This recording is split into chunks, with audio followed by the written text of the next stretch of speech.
Takdir meluncur begitu deras pada Hajar. Dari seorang anak raja berubah menjadi seorang budak. Dulu, ketika masih tinggal bersama ayahnya, ia sering diajak pergi ke kampung-kampung untuk menyelesaikan beberapa urusan yang berhubungan dengan rakyat. Hajar adalah perempuan pertama yang menulis dengan pena. Ia juga menguasai irigasi dan keterampilan berbicara di depan publik. Hajar memiliki kecerdasan linguistik yang tinggi.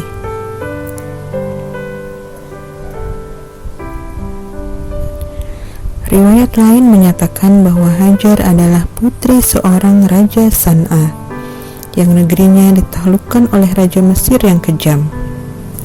Ayahnya dibunuh oleh Fir'aun yang bernama Du'iars, dan seluruh rakyatnya dijadikan budak. Termasuk Hajar pun ikut ditawan menjadi seorang budak. Namun, karena ia masih termasuk golongan bangsawan, Hajar akan dijadikan selir atau pelayan untuk kalangan bangsawan dan bisa mencecapi kemakmuran di istana Fir'aun. Selama menjadi budak, Hajar mendapat perlakuan berbeda dari budak lainnya karena identitasnya yang merupakan keturunan dari seorang raja.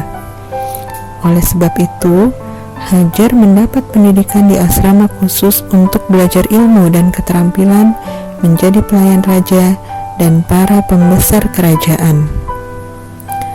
Allah yang mengatur penyelamatan Hajar dari kekejaman Fir'aun dengan mengirimkan pasangan suami istri Ibrahim alaihissalam dan Sarah ke negeri itu.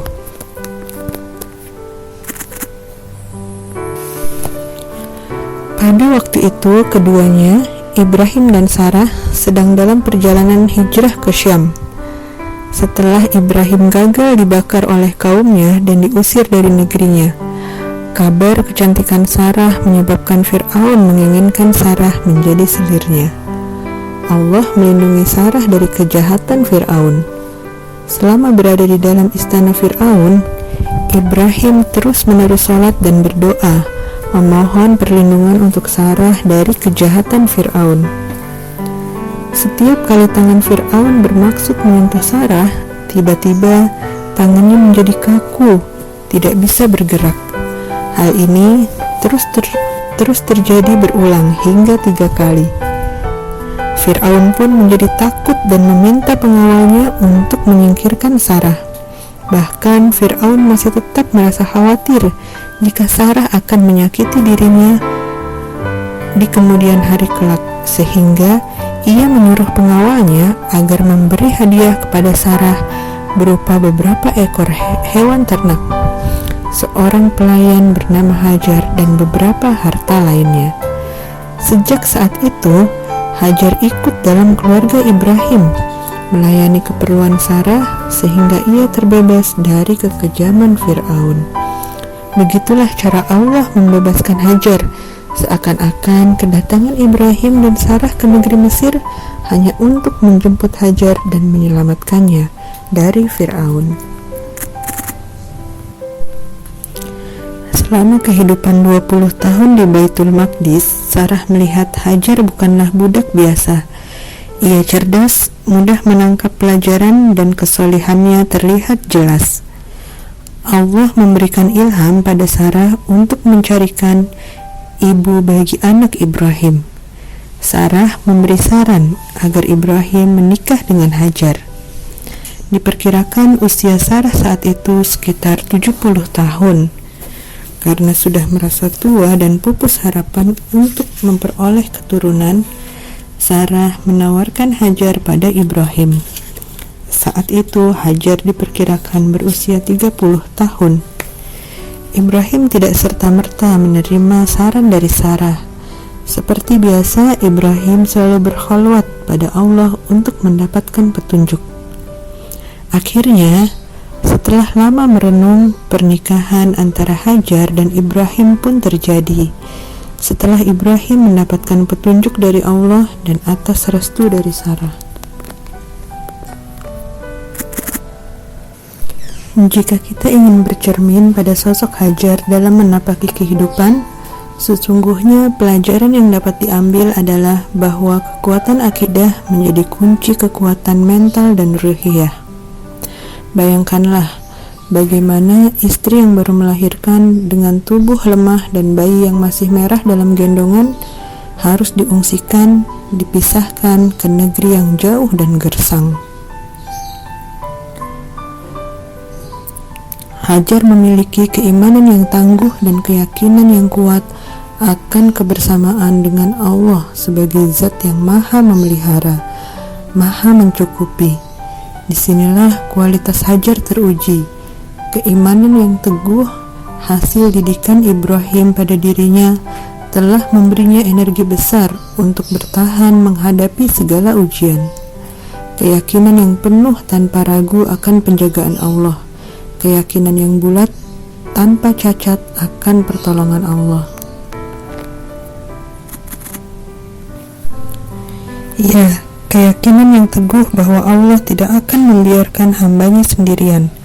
Allah tidak akan membiarkan hambanya terlantar tanpa bekal dan tanpa naungan. Pasti, Allah akan selalu bersamanya, akan selalu menjaganya, dan akan selalu mencukupinya. Oleh sebab itu, mengertilah Hajar mengapa Ibrahim terdiam tidak menjawab ketika Hajar membuntuti langkahnya dan memberondongnya dengan pertanyaan berulang-ulang. Wahai Ibrahim, hendak kemana engkau? Mau kemana? Mengapa engkau meninggalkan kami? Ibrahim berlalu tanpa menoleh karena ia sedang menyembunyikan air mata yang khawatir tumpah karena besarnya belas kasih pada dua orang yang dicintainya itu. Hajar mengerti bahwa gejolak hati Ibrahim pasti tidak berbeda jauh dengan dirinya. Seorang ayah yang sudah berpuluh tahun merindukan kehadiran anak yang ingin ditimang, dibelai, dikecup, didekap dan dijaga dari segala mara bahaya. Tentulah tak akan sampai dalam logika manusia kini yang saat bayi yang dinanti hadir dalam timangan dan belum lagi sempat mendengar celoteh lucunya, ketika ia baru saja akan menghiasi hari-harinya dengan kelucuannya. Allah berkehendak lain. Bayi itu harus dipisahkan dari ayahnya. Tak ada kesempatan lagi bagi sang ayah untuk menimangnya. Ibrahim harus pasrah, ikhlas menjalani semua takdir dan ketentuan Allah, tanpa mendebatnya dengan logika, tanpa tawar-menawar, karena yang Allah inginkan hanyalah ketaatan. Ya, ketaatan, bukan perdebatan. Disinilah kunci akidah seorang hamba diuji. Seorang hamba hanya punya kepasrahan, kerelaan menjalankan semua takdir dan ketentuan dari Allah. Hajar dan anaknya Ismail yang ditinggalkan di lembah yang tak berpenghuni merupakan persiapan Allah untuk membentuk sebuah generasi baru, sebuah bangsa baru, dan kebudayaan yang terus berkembang. Allah telah mempersiapkan sebuah lahan dakwah untuk tumbuh subur, bahkan sebelum ada penghuninya. Hajar ditempatkan di sana agar manusia menjauhkan diri dari menyembah berhala. Dan sesuai firman Allah dalam surat Ibrahim ayat 37, semua yang dilakukan Ibrahim atas petunjuk wahyu, bukan kemauan Ibrahim semata. Atas petunjuk Allah lah sebuah bangsa dan sebuah kebudayaan baru telah dipersiapkan, dan Allah menganugerahi kemuliaan atas Hajar untuk menjadi pionirnya. Amal-amal ibadah yang telah dilakukan Hajar membuat namanya dikenang sepanjang masa. Kegesitannya mencari air untuk putranya yang kehausan menjadi salah satu ritual ibadah haji, yaitu berlari kecil antara Bukit Sofa dan Marwah.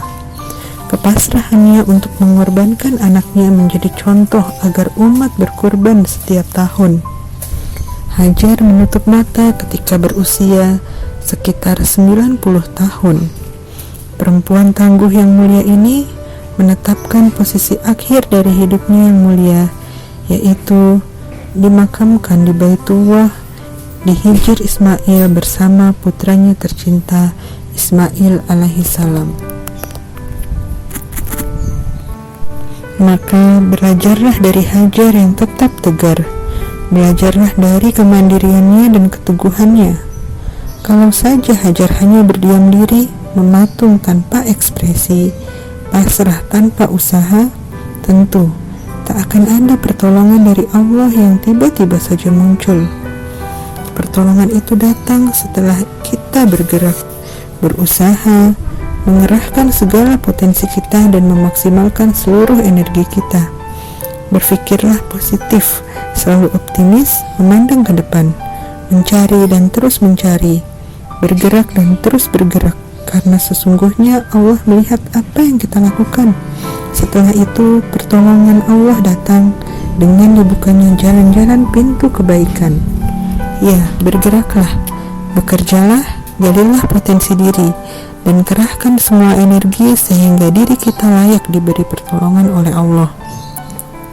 Pertolongan itu datang bukan karena kekuatan kita, bukan karena kehebatan kita, melainkan karena kesabaran kita meniti jalan kesulitan sehingga Allah menakdirkan kita layak mendapatkan apa yang telah dijanjikan. Dengan izin Allah, satu persatu pintu kebaikan dibukakan, jalan-jalan itu ditunjukkan.